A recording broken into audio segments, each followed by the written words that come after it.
Assalamualaikum warahmatullahi wabarakatuh. Rahayu, Sagung Dumadi. Kembali lagi di channel Babat Nusantara. Pada kesempatan kali ini akan melanjutkan cerita Gajah Mada Hamukti Palapa bagian ke-31.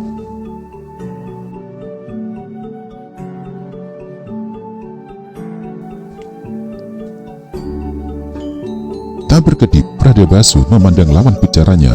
Yang membuat Pradabasu merasa takjub adalah karena jelas-jelas kakek tua itu mengetahui tugas penting apa yang sedang diembannya. Jadi, aku harus pergi lebih dulu. Pergilah mendahului Kesadeng dan Ketah, dan buanglah pikiran soal payung dan Cina Gringsing Lobeng Luwihlaka dari benakmu.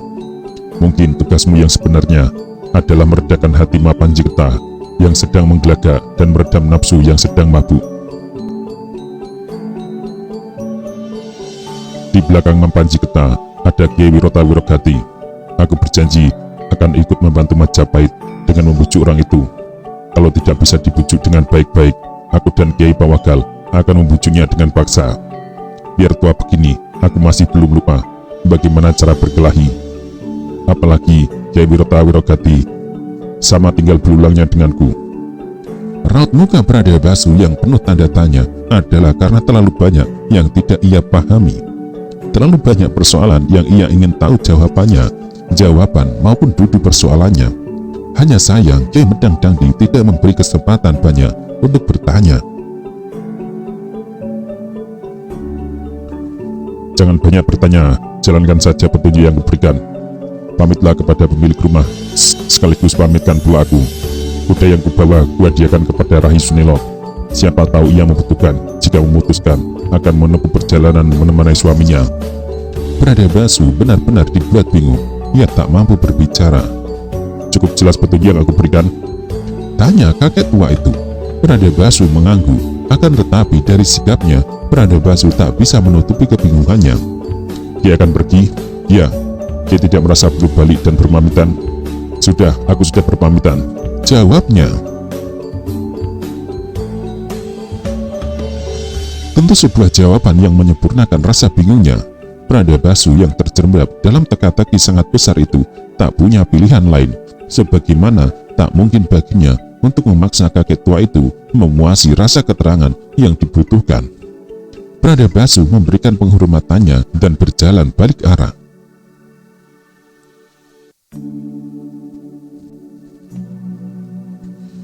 Bingar-bingar alun-alun istana Majapahit yang amat luas itu ketika digelar latihan perang besar-besaran yang dilakukan sejak pagi. Segenap prajurit melaksanakan latihan itu dengan kesungguhan hati. Didasari kesadaran, ada dua wilayah yang semula merupakan bagian dari Majapahit berusaha memisahkan diri. Kedua wilayah itu adalah Sadeng dan Ketah. Hanya orang terbatas yang tahu, yaitu hanya pada tingkat pimpinan. Selain itu, gelar latihan perang besar-besaran itu adalah dalam rangka dipamerkan kepada tamu-tamu penting dari Damasraya Swarnabumi yang akan datang ke ibu kota. Diperkirakan ketika siang menanjak, mereka akan sampai.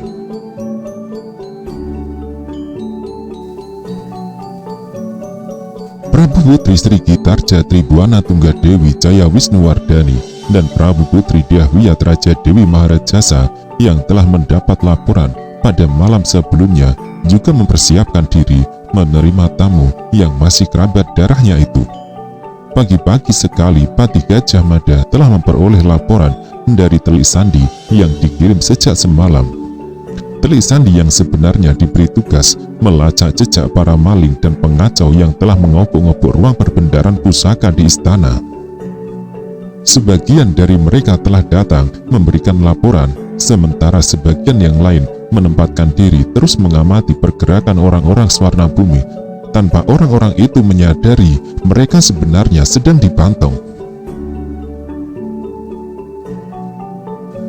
Ketika orang-orang berjumlah sekitar 400 orang dari Damasraya itu telah melewati Krian dan mulai melibas pula makin mendekati ibu kota Majapahit, mereka terkejut ketika melihat banyak umbul-umbul yang masing-masing dipegang oleh seorang prajurit yang ditata berbaris memanjang searah jalan.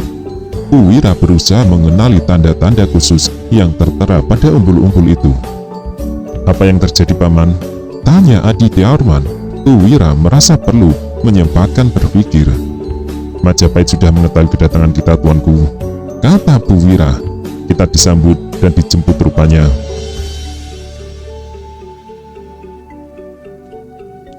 Adityawarman segera mengangkat tangannya sebagai isyarat kepada segenap anak buahnya untuk bersikap menunggu, tetapi lebih waspada.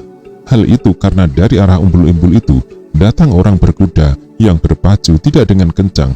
Orang berkuda itu datang dengan memegang bendera pula dengan warna gula kelapa. Makin lama orang berkuda pembawa bendera gula kelapa itu makin dekat dan makin dekat.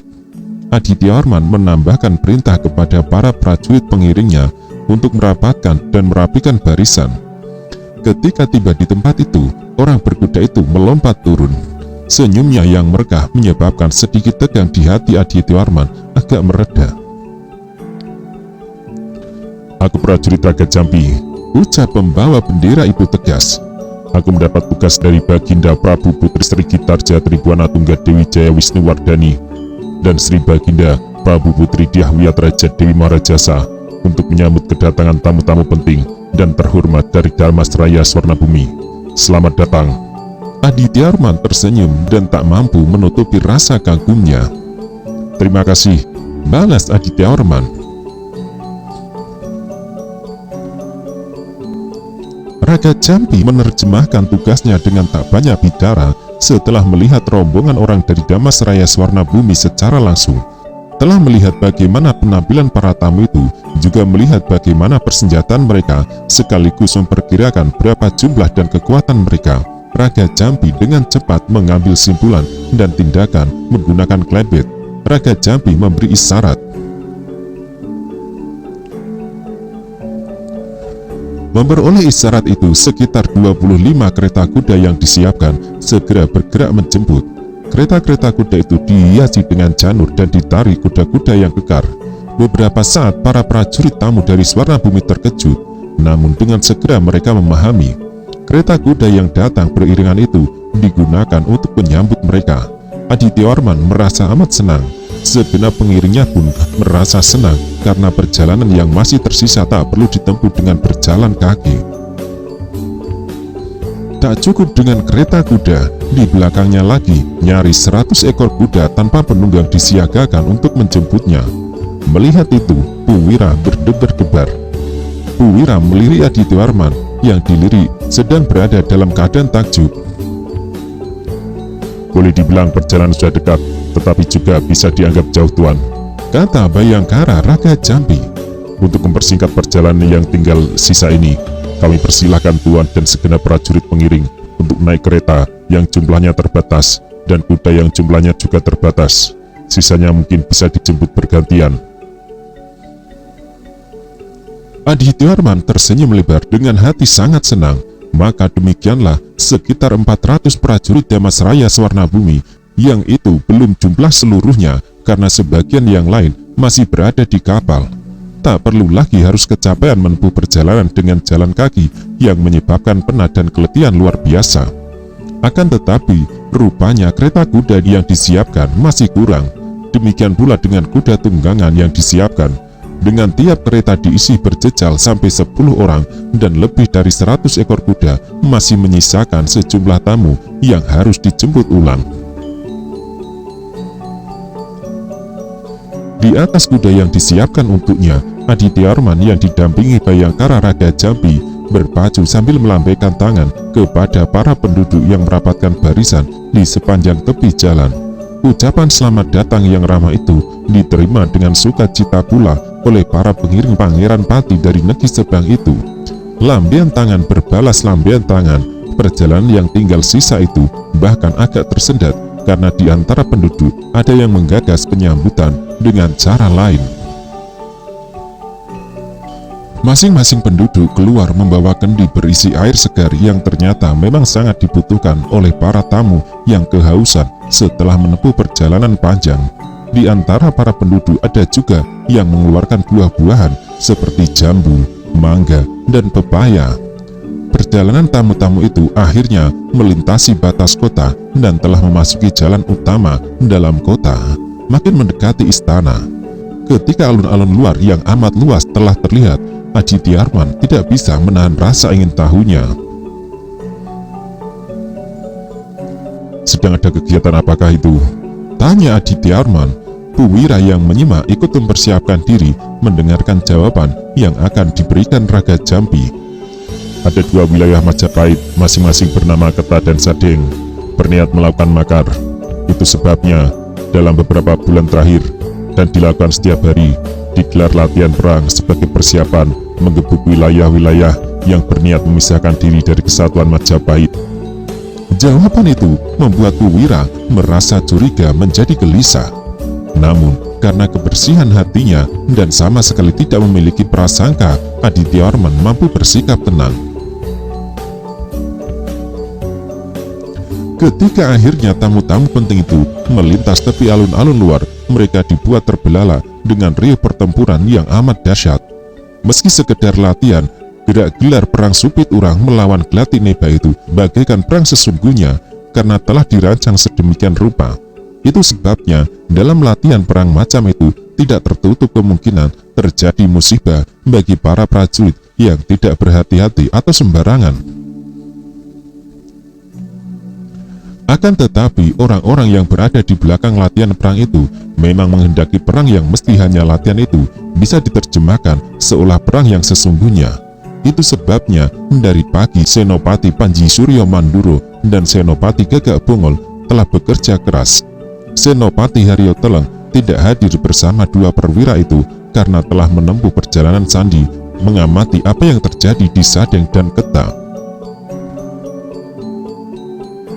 Demikian takjubnya Adityawarman yang menyaksikan penerjemahan gelar perang itu sampai harus berhenti dan tidak beranjak. Saat tamu penting itu melintas pintu gerbang Purawaktra, makin dibuat terbelalak karena di alun-alun bagian dalam sedang berlangsung latihan perang yang tak kalah gemuruh. Beberapa prajurit terluka digotong menepi, menjadi tanda betapa bobot latihan yang berlangsung benar-benar mengerikan. Tidak hanya Adityawarman yang terbelalak, segenap prajurit pengiringnya juga tersita perhatiannya. Dengan cermat mereka mengukur jumlah kekuatan dan membandingkan dengan kekuatan yang dimiliki Damasraya. Dari sisi jumlah, para prajurit Damasraya langsung mampu mengukur betapa luar biasa jumlah prajurit yang dimiliki Majapahit yang bisa dilihat dari luas alun-alun yang terisi penuh sampai berjejal. Orang-orang Damasraya mengira alun-alun istana Swarnabumi sangat luas, tetapi rupanya alun-alun Majapahit berlipat jauh lebih luas.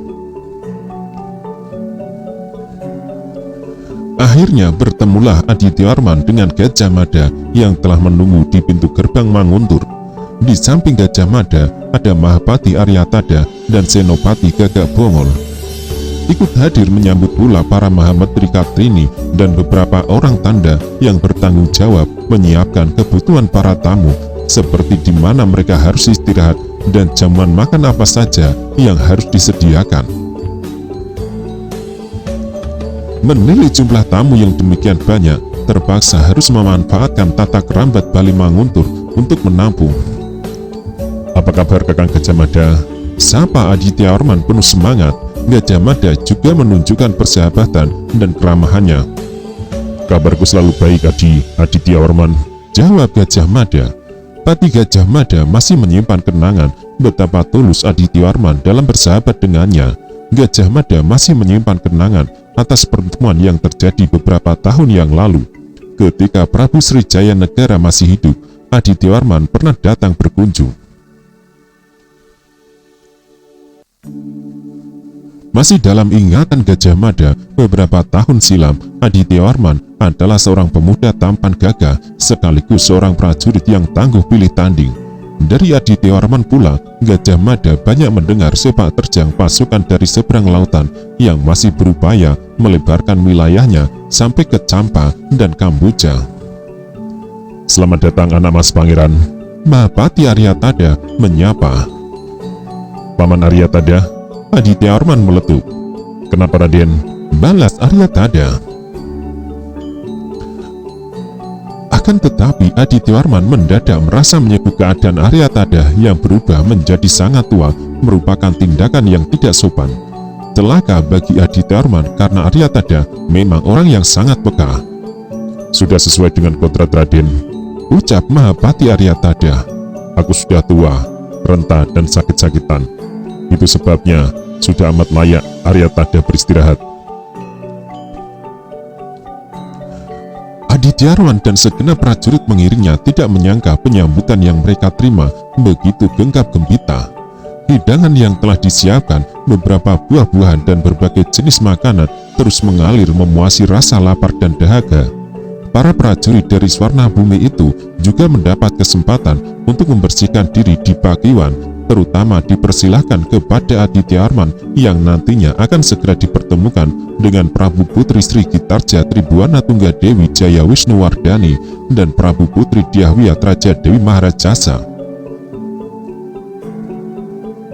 Di samping semua pasugatan yang berlimpah itu, latihan perang yang berlangsung dengan sangat riuh di alun-alun depan Pura Waktra maupun alun-alun di dalam keraton juga merupakan hidangan tontonan yang menarik. "Bukan main," desis salah seorang anak buah Adityawarman. Di sebelahnya seorang prajurit tampak kebingungan. "Aku tidak menyangka ada cara perang macam itu."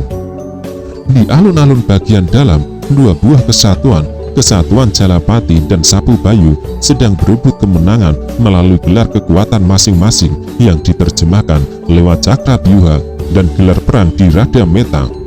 Cakrabyuha adalah gelar perang yang diberangkatkan dengan penuh keyakinan karena besarnya kekuatan yang ia miliki. Cakrabyuha pada bagian luarnya terus menyambar dengan ayunan tombak, bergerak memberikan tekanan terus-menerus. Akan tetapi yang dihadapi gelar dengan sifat cakra bergerigi itu adalah gelar gajah ngamuk. Sebagaimana Cakrabyuha di Radameta diberangkatkan ke medan perang dengan penuh keyakinan atas jumlah prajurit dan kekuatannya. Gading-gading yang kuat dan terjangan melalui hentakan yang amat bertenaga menyebabkan gelar Cakrabyuha yang demikian perkasa belum mampu merobek pertahanan di Radameta.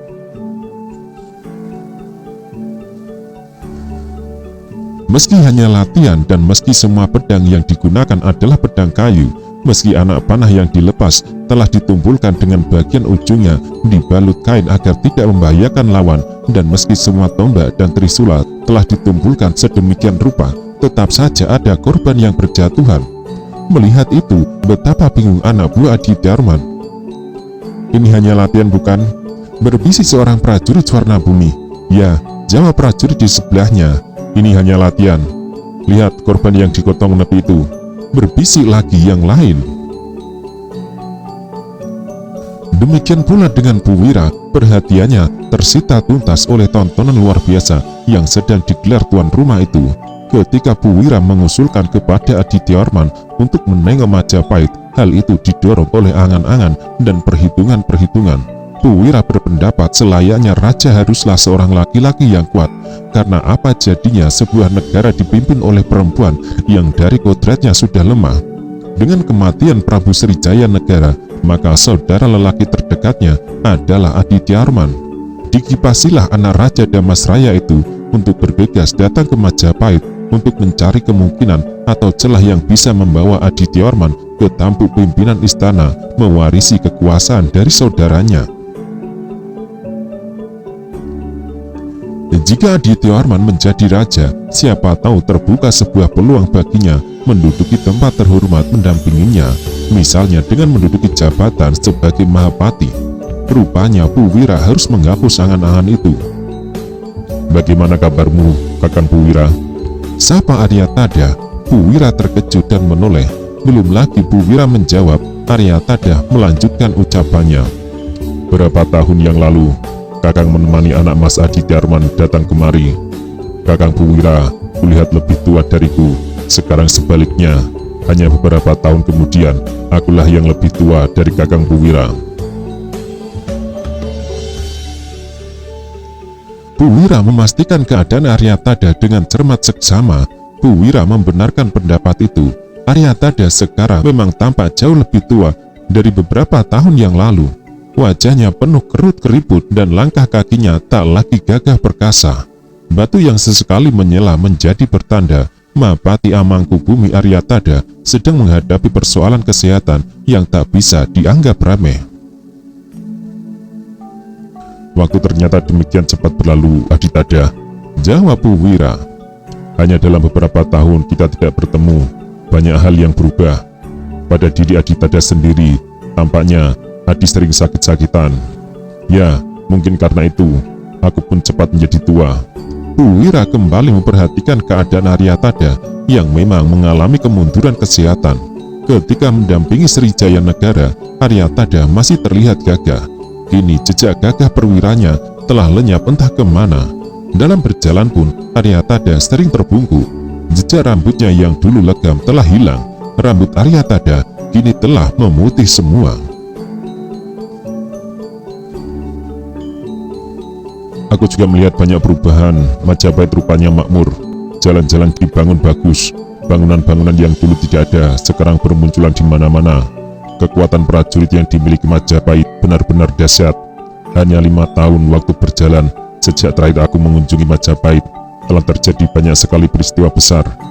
Anak Mas Prabu Srijaya Negara terbunuh. Berita itu lambat sampai di telinga anak Mas Adityawarman.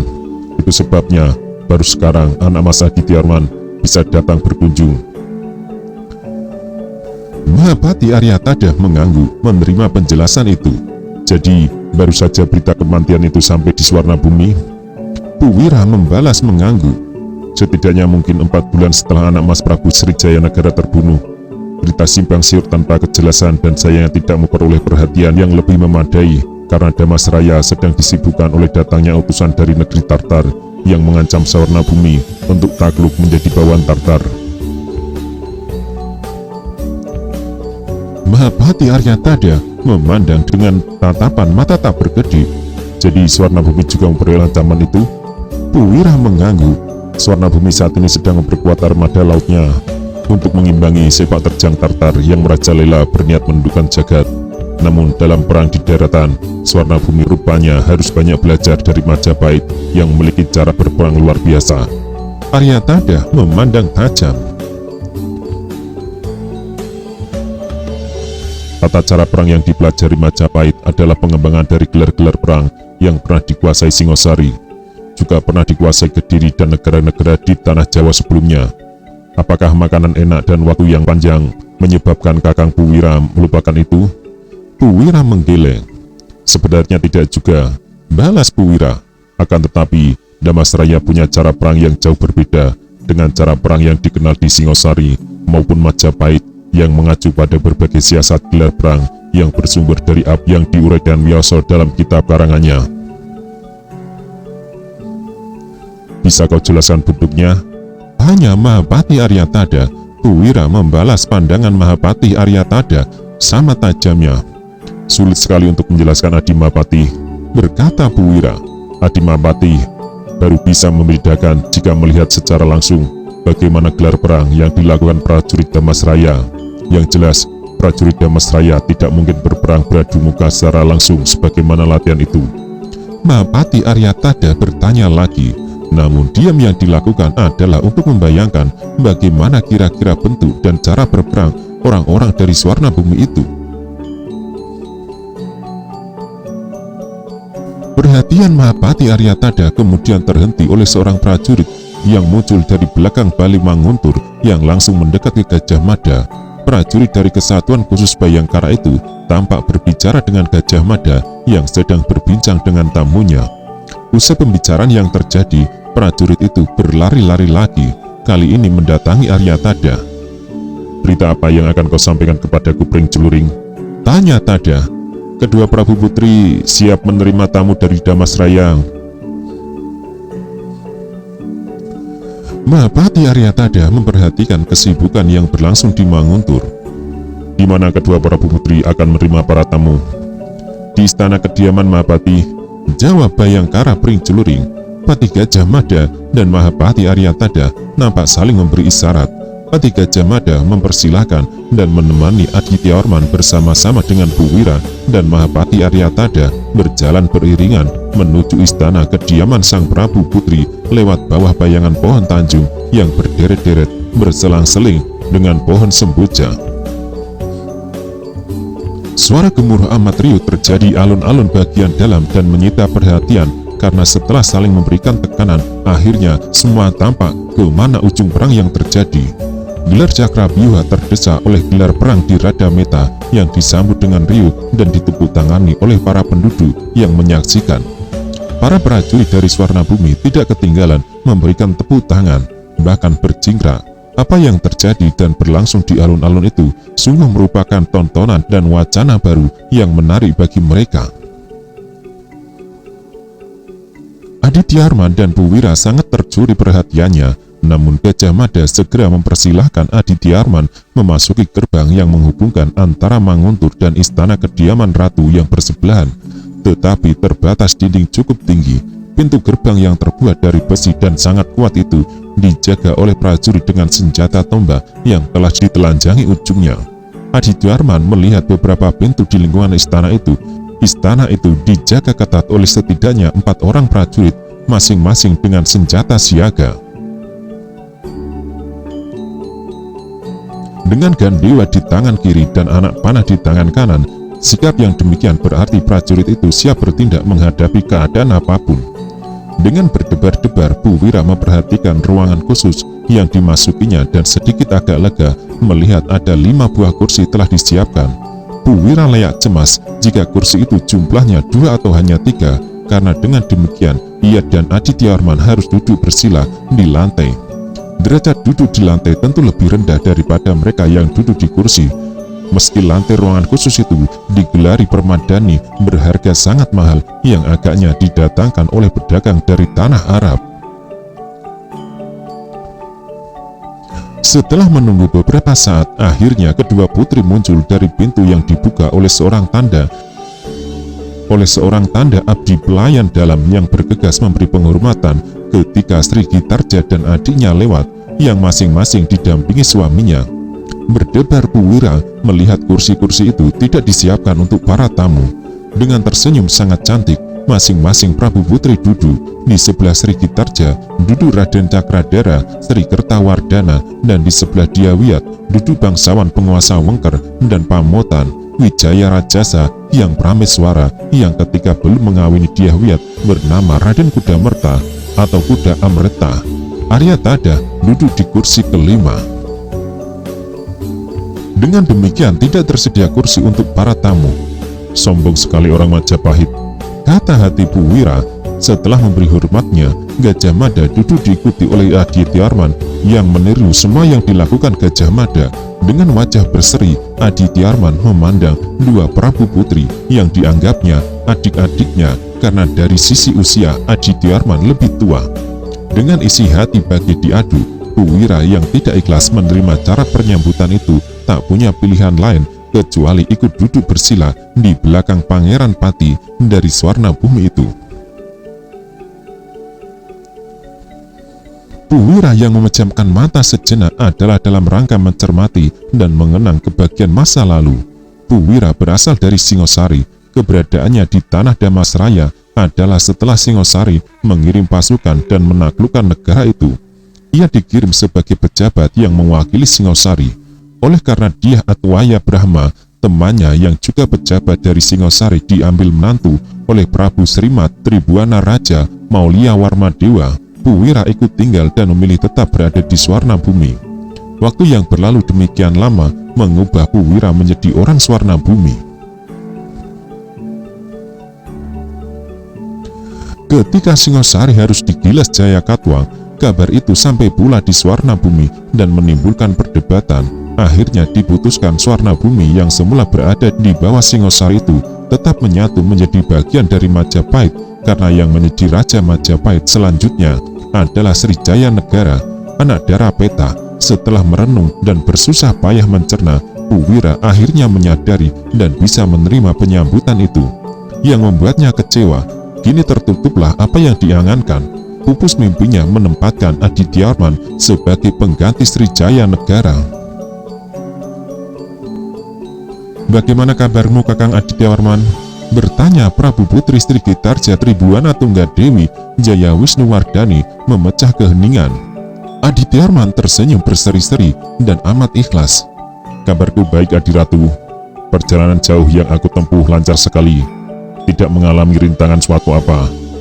Dalam kesempatan pertama ini, izinkan aku menyampaikan selamat kepada dua Prabu Putri," kata Adityawarman. Prabu Putri Srigitarja Tribuana Tunggadewi Jaya Wisnuwardhani dan Prabu Putri Dyahwiyat Raja Dewi Marajasa mengangguk bersama-sama. Duduk bersila, Puwira berusaha menyembunyikan wajahnya yang merah padam. Dengan memberi ucapan selamat itu berarti menutup kemungkinan untuk membicarakan pelurusan atas siapa yang berhak duduk di dampar.